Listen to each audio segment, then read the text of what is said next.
먼저 인사하겠습니다. 만나서 반갑습니다. 우리 서로에게 환영합니다. 반갑습니다. 사랑합니다. 축복합니다. 인사하는 시간을 갖습니다. 이 자리에 모인 모든 주님의 백성들에게 하나님의 놀라우신 은혜와 축복이 함께하기를 예수의 이름으로 축원합니다.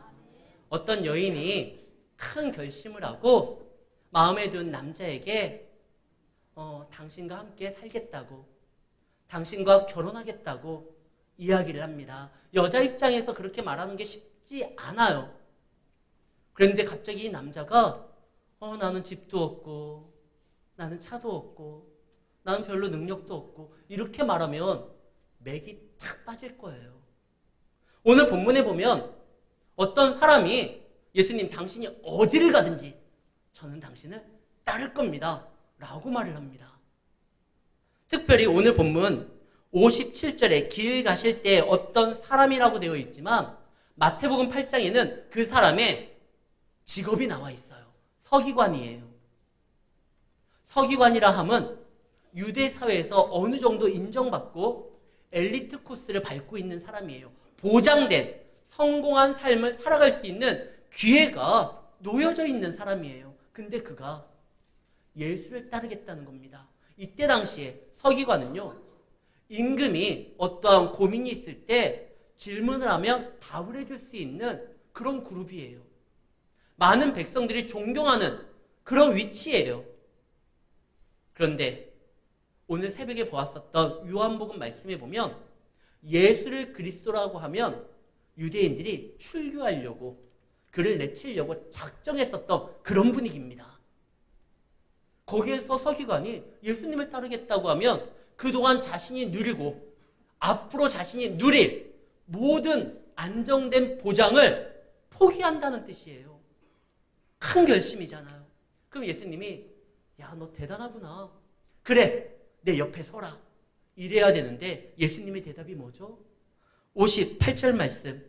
예수께서 이르시되 여우도 굴이 있고 공중의 새도 집이 있는데 인자는 머리 둘 곳이 없다. 아니 왜 이런 말을 하죠?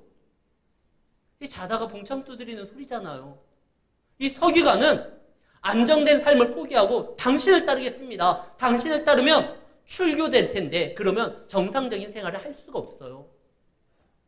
그걸 포기하고도 당신을 따르겠습니다. 근데 예수님이 다른 말을 해요. 저와 아내가 20살 때부터 연애를 했으니까요. 어렸을 때부터 친구였었고 같은 교회에서 함께 자랐습니다. 횟수로는 9년, 만으로는 8년 연애를 했어요. 근데 저희가 출석했었던 교회가 좀 작은 교회예요. 그리고 주변에 어려운 목사님들이 많았어요. 저는 이제 전도사였고 목회의 길을 가니까 저와 결혼을 하게 되면 생활이 어려울 거라 생각을 했어요. 그래서 제가 아내에게 그런 말을 했죠.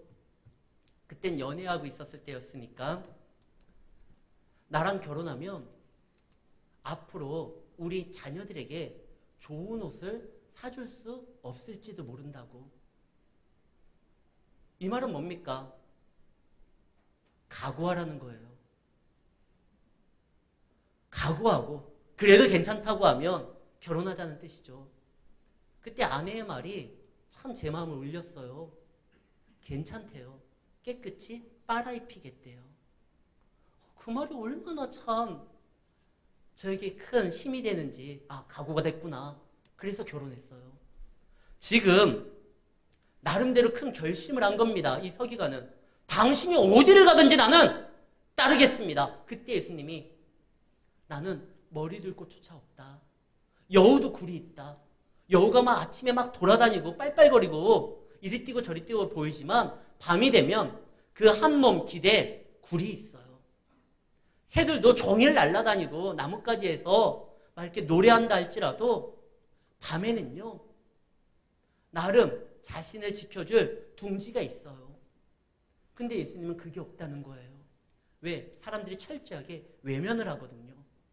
나를 따르는 게 사람들이 외면할 수 있다. 보장된 성공이 펼쳐지는 길이 아니라 많은 사람들에게 배척당할 수 있다. 예수님은 태어날 때부터 아무도 그의 어머니를 이제 출산이 임박한 해산할 시기가 이제 막 지나고 있는 그 여인은 아무도 받아주지 않았어요. 그래서 마구간 말구유에 누이셨습니다. 예수님이 오셨지만 자기 백성이 자기를 알아주지 못하고 오히려 그를 죽이려고 합니다. 나와 함께하는 길, 이런 길인데 각오는 됐니? 네가 생각하는 것보다 더 심각할 수 있다. 그래도 나를 따르겠니? 예수님이요, 그에게 각오를 다시 한번 물어보는 거예요. 예수님은 자신을 따르겠다는 사람들을 다 받아주지는 않았어요. 각자의 사명이 다르니까. 군대 귀신 들린 자가 깨끗이 나음을 받고 예수님 따르겠습니다 했을 때 예수님 뭐라고 하셨죠? 아니라 너는 가서 하나님의 능력이 너에게 어떻게 나타났는지 너의 고향 사람들에게, 동네 사람들에게 알리어라. 사명을 줬어요. 반면에 마태 같은 경우는 일하고 있는데, 직장에서 막 세리 일을 감당하고 있는데 예수님이 지나가다가 나를 따르라 그랬어요. 예수님 분명하셔요. 그의 사명에 대해서 이렇게 막 뜨끔미지근하게 두리뭉실하게 말하지 않아요. 그런데 이 서기관이 이야기를 할 때 예수님은 아직 그 서기관이 나를 따르는 길에 어떠한 각오가 필요한지를 모르고 그냥 좋아 보이니까 따르겠다고 하니 각오에 대해서 이야기하는 것입니다. 성경에 보면 누가가 등장을 합니다. 누가복음을 기록한 사람입니다. 누가 요한이죠. 죄송합니다. 누가 요한. 누가복음을 기록한 사람이고 바나바의 조카입니다. 근데 그가요, 부잣집 도련님으로 온실 속의 화초로서 뭐 큰 어려움이 없이 자란 거예요. 교회의 시작이 오순절 다락방, 마가의 다락방에서 시작되잖아요. 제가 아까 마가 요한이라고 그랬어요? 누가 요한이라고 그랬어요? 실수했어요. 마가 요한이에요. 마가 요한이에요. 죄송합니다. 아직 시차가 적응이 안 된 것 같아요. 마가 요한. 마가 요한의 그 다락방에서 교회가 시작된 거예요. 그러니까 다락방에 120명이 들었을 정도로 마가는요, 굉장히 부잣집 도련님이에요. 근데 자기 삼촌이 바나바가 바울과 함께 막 복음을 증거하고 나아가는 걸 보니까, 야, 저거 멋있는데? 선교 여행을 떠난다고 합니다. 삼촌, 저도 같이 갈게요. 그래서 같이 가요. 같이 가다가 자기가 생각한 것보다 너무나 힘들고 어려운 거예요. 그러니까 마가 요한이 다시 돌아옵니다. 그것 때문에 2차 전도여행 때는 바나바하고 바울이, 또 마가 요한이 한 번은 실패했지만 저 다시 따라갈게요 할 때 바울은 안 된다. 도중에 도망가는 사람이 함께 할 수 있는 길이 아니다. 근데 바나바는, 아니 얘가 그때는 실수했지만 지금 각오가 다시 새로운 겁니다. 데려갑시다. 그것 때문에 두 사도가 싸워요. 그리고 각기 서로 바울은 신라를 데리고 바나바는 마가를 데리고 복음의 사역길을 따르게 가죠. 이 마가 요한은 정말 삼촌처럼 능력 있는 사역자로서 살아가기를 소망했지만 현실이 녹록치가 않은 거예요. 그래서 돌아왔어요. 이 서기관도 마찬가지입니다. 지금은 예수님이 하시는 사역이 멋있어 보여서 따라가겠다고 하지만 이 길은 힘든 길이다. 최소한의 사회 안정만도 보장할 수 없는 그런 길이다. 그래도 갈 수 있겠느냐? 예수님이 우리에게 물어봅니다. 우리가 가는 이 길, 우리의 영광이 있는 길이 아닙니다.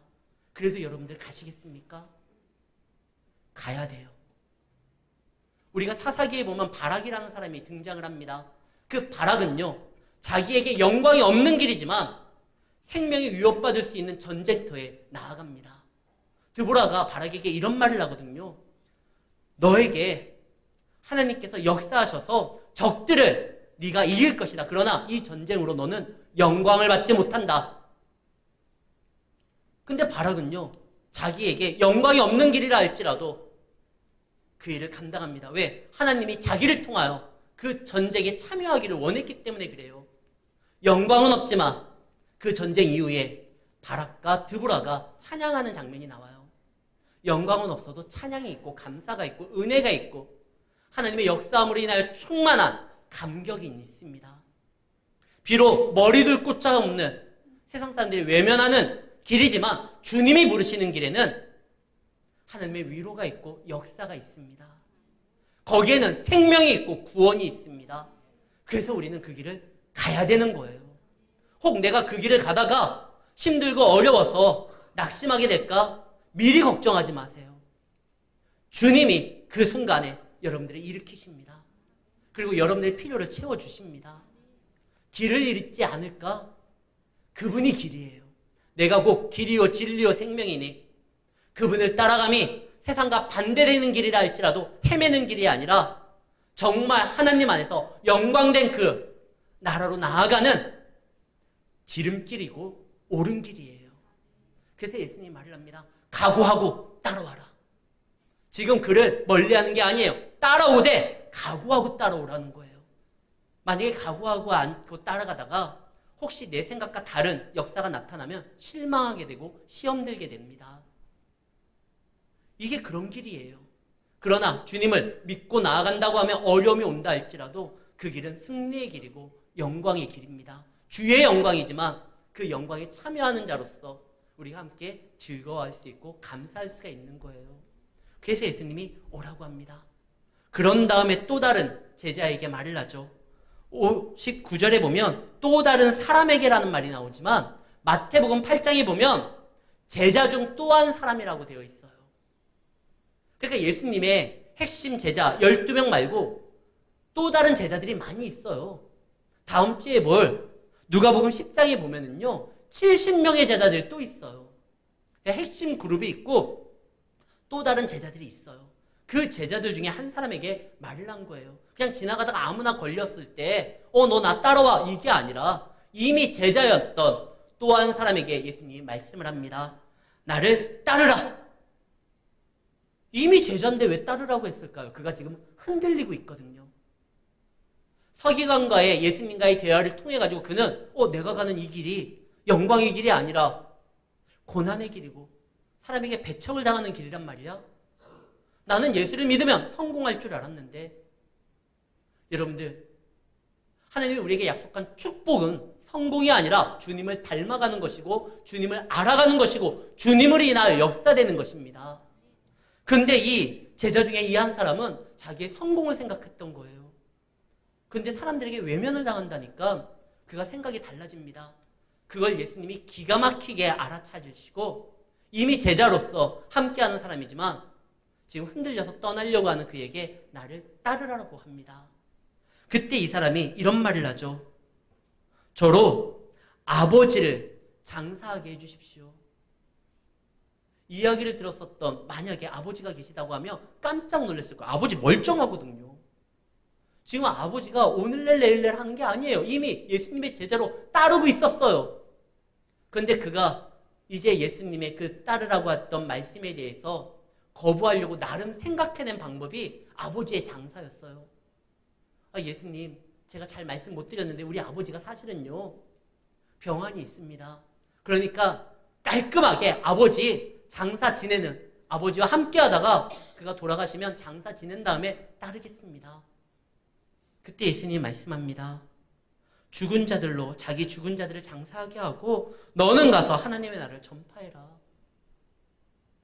이 말은요 지금이 은혜 받을 때고 구원의 때인데 너는 사람을 살리는 일을 해야지 아버지가 죽은 다음에 융숭하게 장사를 치르는 것이 무슨 유익이 있느냐. 오히려 네가 하나님의 나라를 전파하고 나타낸다고 하면 너의 복음의 역사함으로 인하여 너의 아버지도 생명으로 나아갈 수 있는 기회가 오는 것인데 핑계대지 말고 나를 따르라. 그러니까 또 다른 사람이 말을 합니다. 61절 다른 사람이 이르되 주여 내가 주를 따르겠습니다. 전 정말 따를 겁니다. 그런데 먼저 나로 내 가족 같고 작별하게 허락해 주십시오. 복음에 대한 오해에서 나오는 거예요. 우리가 예수님을 따르는 건 가족을 버리라는 게 아니에요. 오히려 하나님께서 우리에게 가족을 줬다는 건 그들에게 복음을 증거하고 은혜를 나타내라는 것입니다. 예수님을 따르니까 가족을 버리라는 뜻이구나. 그래서 작별하고 오게 하소서. 이거는 복음에 대한 오해예요. 하나님이 이 땅에 공식적으로 세운 것이 딱 두 가지입니다. 가정과 교회입니다. 하나님은 가정을 지키기를 원하셨고 하나님은 교회를 지키시기를 원합니다. 가정과 교회가 무너지면 어느 사회든 반드시 문제가 돼요. 유럽 사회에 많이 지금 교회가 무너지고 있습니다. 그래서 문제가 되는 거예요. 사회에서 가정이 무너집니다. 그럼 문제가 돼요. 어느 것 하나 무너지면 안 돼요. 예수 믿는 사람들은 교회도 지켜야 되고 가정도 지켜야 됩니다. 그래서 약속 있는 첫 계명이 뭡니까? 내 부모를 공경하라. 가정을 돌보라는 거예요. 지키라는 거예요. 그 다음에 교회를 지키라는 것이 하나님의 명령입니다. 이걸 지켜야 되는 거예요. 예수를 믿음으로 인하여 더 이상 가족을 버리거나 그에 대한 책임에서 벗어나는 것 절대 아닙니다. 예수님이 가장 싫어하는 게 이거예요. 예수님을 핑계로 가족에게 소홀히 하는 거. 고르반이라는 것이 있죠. 내가 하나님께 다 했으니 이제 가족에게 책임이 없다. 예수님은 그것을 외식이라고 봤습니다. 하나님을 사랑한다면 내 가족을 하나님이 세운 그 가정을 사랑해야 돼요. 그 형제를 사랑해야 돼요. 그런데 복음에 대한 오해가 있었던 이 한 제자는요. 따르라고 하니까 따르겠습니다마는 먼저 가족과 작별 인사하게 하십시오. 아니, 나는 한 번도 가족을 버리라고 한 적이 없다. 예수님 십자가상에서도 자신의 육신의 어머니를 보호하려고 했었잖아요. 제자에게 네 어머니다. 어머니 보소서 아들입니다. 예수님은 교회를 지킬 뿐만 아니라 가정을 지키기를 원했던 거예요. 우리가 복음을 정말 제대로 믿는다고 하면 여러분들 가정을 지켜야 됩니다. 그런데 왜 내가 예수님을 따르면 내 가족들이 내가 어디로 갔는지 모르니까 걱정할 거 아닙니까? 그러니까 먼저 인사하고 오게 해주십시오. 이게 맞는 말인 것 같아요. 그러나 은혜 받을 자리를 지키는 것이 내 가족을 구원함으로 이끄는 가장 확실한 방법입니다. 은혜 받을 그 자리를 떠나서 먼저 해결해야 될 문제를 해결한 다음에 그 다음에 은혜 받으러 오겠다? 시간은 우리의 것이 아니에요. 은혜 받을 만한 때 더 힘써 우리가 붙들어야 돼요. 가끔 가다가 다큐멘터리를 보면 그 새들이, 어미새가 이 새끼들에게 먹이를 주는 장면이 나옵니다. 그때 새들이 어떻게 하죠? 아니 뭐 다음에 또 주겠지. 아니 그러지 않아요. 있는 힘껏 입을 벌려서 어떻게 해서든지 엄마가 주는 거 받아 먹으려고 하는 장면들이 나옵니다. 은혜가 바로 그거예요. 주님이 주시려고 할 때 어떻게든지 그 자리를 지키며 은혜를 받아야 돼요. 그러면 내 형제에게, 내 자매에게, 내 친척에게 복음이 나아갈 수 있는 기회는 우리가 작별 인사할 때 그때 이루어지는 것이 아니라 하나님의 허락한 때에 그 길이 열리게 됩니다. 요셉을 보면 알잖아요. 요셉이 어땠죠? 억울했어요. 그래서 노예로 끌려갔어요. 근데 노예로 끌려갔는데 거기에서 놀라운 일이 벌어집니다. 하나님이 함께하는 거예요. 요셉과 하나님이 함께함으로 그가 하는 모든 일이 형통하였더라. 근데 그것을 누가 보고 인정합니까? 하나님을 알지 못하는 보디발과 거기에 있는 식솔들이 다 인정해요. 야, 쟤는 정말 하나님이 함께한다. 하나님도 모르는 사람들이. 그러니까 요셉이 거기에서 가정 총무가 되었을 때 제일 먼저 했던 일이 뭡니까? 이제 아버지가 내가 죽은 줄 알고 있었을 텐데 걱정하니까 편지를 써야지. 그리고 편지를 보내가지고 아버지에게 얘기하지 않아요. 그냥 거기에서 자기가 해야 되는 일을 합니다.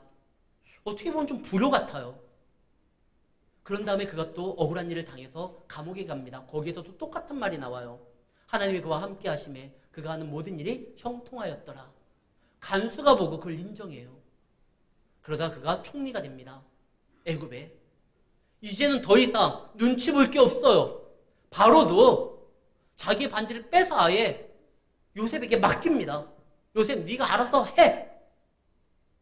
그때 요셉이 했던 거 자기 형들에게 정의의 심판을 내리고 아버지를 모셔오고 이런 얘기 없어요.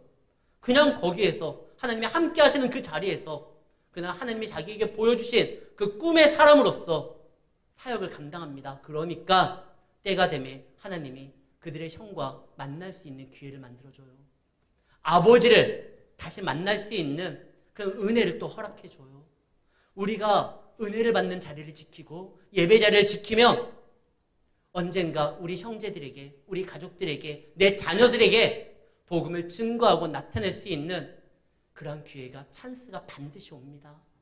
뿐만 아니라 그들에게 복음을 들을 수 있는 나의 기도를 통하여 내가 은혜 자리를 지킴으로 인하여 그들에게 복음을 전할 수 있는 다른 사람을 붙여주시기도 합니다. 그러니까 복음에 대해서 오해해서 뭐 가족을 떠나야 된다든지 아니면 지금 이 순간 은혜의 자리인데 여기를 떠나서 먼저 해결해야 될 일 다 마친 다음에 온다 이런 생각하면 안 돼요. 각오가 부족한 자도 그리고 핑계 대려고 하는 자도 복음에 대한 오해가 있는 자도 주님이 부르시면 그 부름에 움직이면 됩니다. 연말이 되면 우리 교육자들이 가장 고심하는 게 뭐냐면 교사들 확보하고 일꾼들 확보하는 거예요.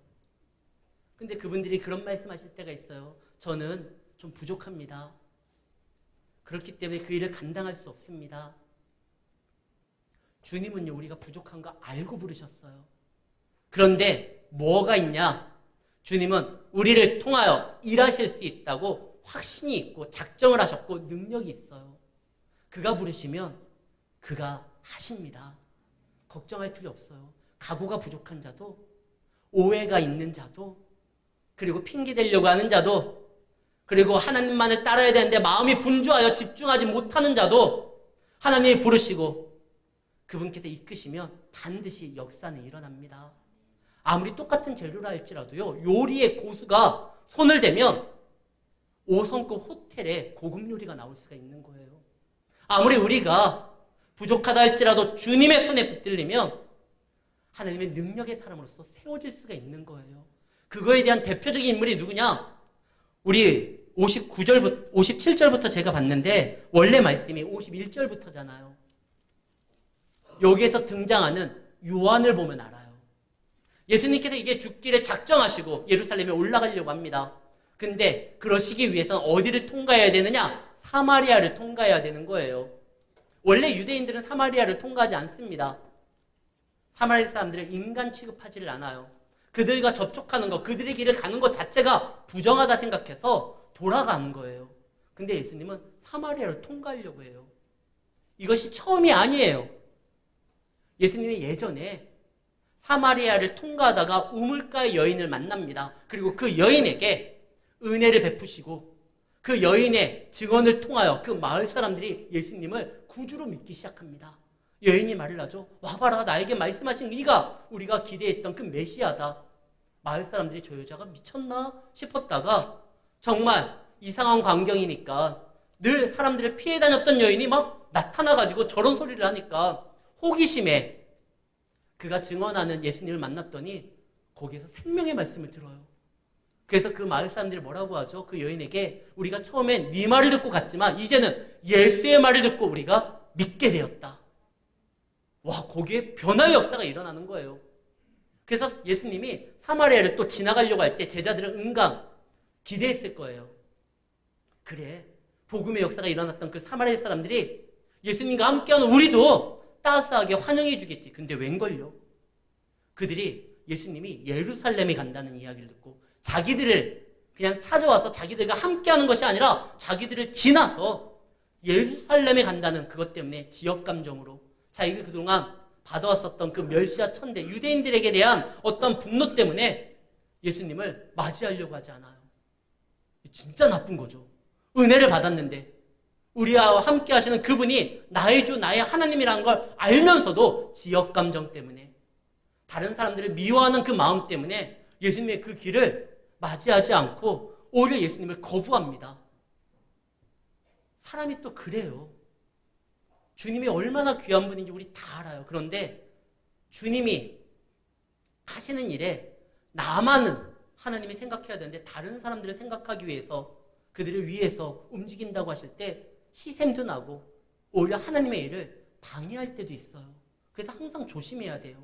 근데 이것에 대해서 요한이 화가 난 거예요. 예수님, 이것들 안 되겠습니다. 불을 확 내려서 그냥 확 싸질러 버릴까요? 이 말은 불태워 죽일까요? 이 말을 하는 거예요.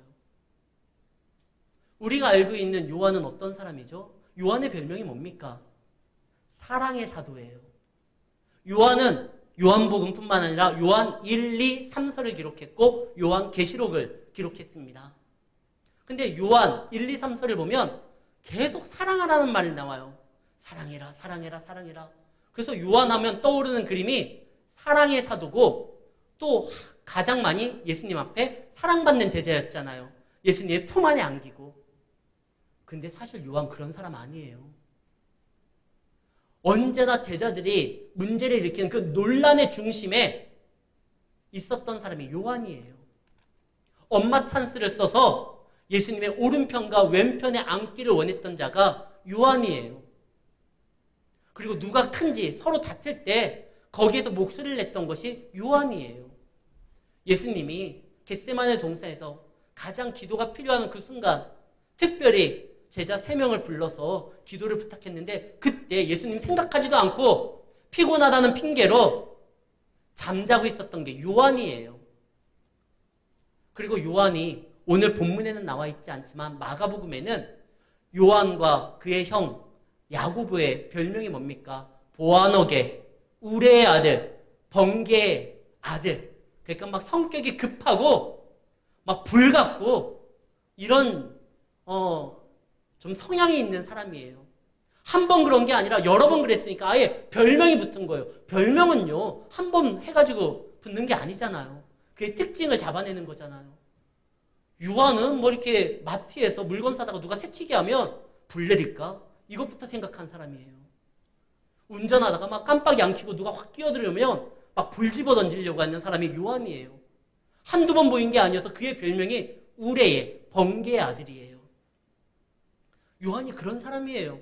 가장 문제가 많아서 제자들 중에 금쪽이가 요한이에요. 아마 오은영 박사도 요한은 두 손 들었을 거예요. 얘는 진짜 안 되겠다. 그게 요한이에요. 그 요한이 그렇지 않아도 또 이 말을 합니다. 아, 저것들 안 되겠는데요. 불질러서 죽여버릴까요? 어떻게 이런 말을 해요? 여러분들 좋은 성경을 가지고 있는 분들은 오늘 55절에 꾸짖으시고 써있고 일이라고 혹시 표시가 되어 있습니까? 이 주석이 달린 건데 표시가 되어 있을 거예요. 뭐라고 되어 있습니까? 고대 사본에서는 이 55절 끝에 예수님이 하신 말씀이 기록되어 있어요. 뭐라고 되어 있냐면 내가 온 거는 사람을 멸망시키려고 온 것이 아니라 구원하러 왔다. 요한은요, 예수님이 오신 목적에 대해서 잘 모르고 그냥 기분 나쁘니까 확 불질러서 없애버릴까요? 이 말을 하고 있는 거예요. 경찰관과 소방관은 어떤 문제에 접근하는 방식이 다릅니다. 큰 화재가 일어났었을 때 소방관은 어떻게 되죠? 일일이 구출해내려고 할 때 당신 전과가 있나요? 당신 평소의 행동이 어때요? 이거 일일이 살피고 구출해내는 게 아니에요. 그냥 살리고 보는 거예요. 이게 소방관, 구조대의 역할이에요. 경찰은요, 어떤 사건의 범인을 잡는 거예요. 그런데 예수님이 이 땅에 오신 목적이 뭡니까? 우리를 구원하기 위해서 왔는데 지금 요한은 저거 불질러서 다 없애버릴까요? 예수님이 꾸짖으셔요. 보통 복음서에 보면은요, 꾸짖는 장면이 몇 번 나와요. 예수님이 언제 꾸짖습니까?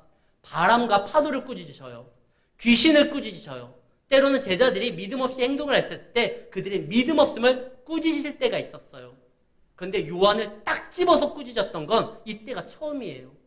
요한이 엄청 충격받았던 것 같아요. 요한복음에는 꾸짖는다의 꾸자도 안 나와요. 한 번도 안 나와요. 마태, 마가, 누가에는 꾸짖는 단어가 여러 번 등장하는데 이때 요한이 충격을 받아서 자기가 기록한 요한복음에는 꾸짖는다는 말을 쓰질 않아요. 예수님이 요한을 꾸짖었어요. 왜? 요한이 정신을 못 차려요. 얼마 전에만 해도 어떤 사람이 예수의 이름으로 귀신을 내쫓으니까 근데 자기들은 모든 것을 다 버리고 그물을 버리고 배를 버리고 예수님을 따랐는데 근데 이 사람은 아무것도 포기하지 않고 예수의 이름으로 막 귀신을 내쫓으니까 그거에 대해서 마음이 불편해서 그 사람에게 협박을 했죠. 너 다시는 예수의 옛자도 꺼내지 마. 예수의 이름 뭐 할 생각하지도 마. 그때 예수님이 뭐라고 합니까? 가만 놔둬라. 너희를 반대하지 않는 사람들은 너희 편이다. 그가 지금 아직 각오가 덜 돼서 나를 따르지 못하는 것뿐이지 나의 이름으로 귀신을 내쫓는다는 건 그에게 믿음이 있다는 것이고 잠재적인 너희의 동료다.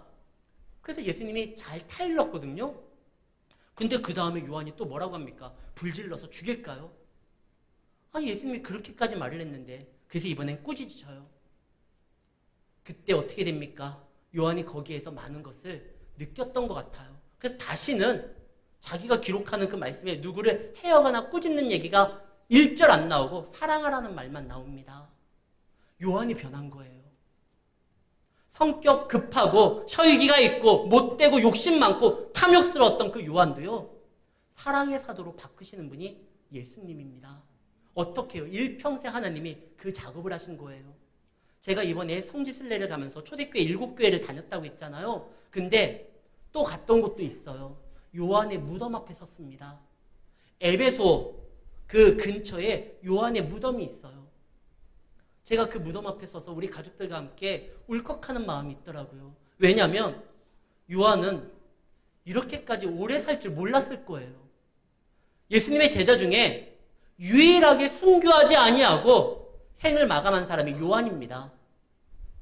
요한은 빨리 하나님 나라에 가고 싶었을 거예요. 그곳엔 누가 있죠? 자기를 늘 품어주고 자기를 이해해주고 자기를 맞이해줬던 자기의 구주 예수님이 계신 곳이에요. 예수님이 자기에게 어머니를 맡겼는데 그 어머니 마리아가 있는 곳이 그 천국이에요. 성격은 급했지만 그래도 믿음직했던 맏형 베드로 형이 있는 곳, 자기의 친형 야보고가 있는 곳, 같은 동양 사람이라서 말이 잘 맞았던 안드레가 있는 곳, 계산이 빨랐던 빌립 형이 있는 곳, 의심은 많았지만 성격이 화끈했었던 도마 형이 있는 곳, 그 천국에 나머지 분들은 다 있다고요. 자기만 이 땅에 있어요. 그 형들이 순교해서 죽었다는 이야기를 요한이 들었을 때 그 심정이 어땠을까요? 자기만 남겨지고 있었을 때. 근데 요한은 사명이 있어요. 사도들을 죽인, 목회자를 죽인 사람에 대해서 초대교회 사람들이 두려움도 있지만 그 대적들에 대한 분노가 있을 거예요. 그때 요한은요 남아서 그들의 사역이 우리로 하여금 분노를 일으키게 함이 아니라 구원함에 이르는 것이니 너희는 그 대적들을 용서해라, 사랑해라. 그들은 몰라서 그런 거지 그들이 알게 된다고 하면, 주님의 사랑을 느끼게 된다고 하면 교회를 세우는 일원이 될 것이다. 그래서 사도 요한은 계속적으로 사랑에 대한 메시지를 증거합니다. 그가 반모섬에 유배되었을 때 그의 나이가 95세였어요. 그 당시에 평균 수명보다 훨씬 많은 그 삶을 살아갔던 게 요한이에요. 왜? 하나님의 요한을 통해서 하실 일이 있거든요. 그는 혈기 있는 우리의 아들이 아니라 사랑의 선지자로, 사도로서 바뀌어야 됩니다. 그리고 교회가 세상에 대해서 분노하지 아니하고 오히려 그들을 사랑하고 품을 수 있도록 그 사도들의 사역을 이어가고 예수님의 사역을 정리해야 될 사명이 있는 거예요. 그 보아너게 우리의 아들이 교회에다가 편지를 씁니다. 사랑해라. 야, 보아너게가 저렇게 쓸 정도면, 저렇게 사람이 바뀔 정도면 하나님은 정말 역사하시는 분이구나. 사랑 성도 여러분, 우리가 부족하다고 해서 우리의 실력이 좀 내 생각과 내 기대치에 못 미친다고 해가지고 실망할 필요 없어요. 주님이 부르시면 우리는 아멘하고 나가면 돼요. 보아너게도 사랑의 선지자로 만드시는 분입니다. 각오가 약한 자도 하나님의 역사를 이룰 수 있는 믿음의 삶으로 만들 수도 있는 분입니다. 말씀에 대해 오해가 있어서 다른 생각을 하는 사람도 얼마든지 하나님이 말씀으로 그를 바르게 세울 수 있는 분입니다. 사랑하는 성도 여러분, 걱정이 되십니까? 2025년 어떤 일이 펼쳐질지 몰라서 두려우십니까? 당장 해결해야 될 문제가 산적해 있어서 또 고민이 되십니까? 주님이 우리를 부르시고 그분이 우리와 함께 하시며 이 자리에 왔다는 건 그분이 여러분들을 선택하시고 여러분들과 같이 하시겠다는 뜻이에요. 그렇다고 하면 그분께 맡기십시오. 그가 하십니다. 그가 역사하심으로 교회를 이루십니다. 예수님의 제자들의 면모를 보세요.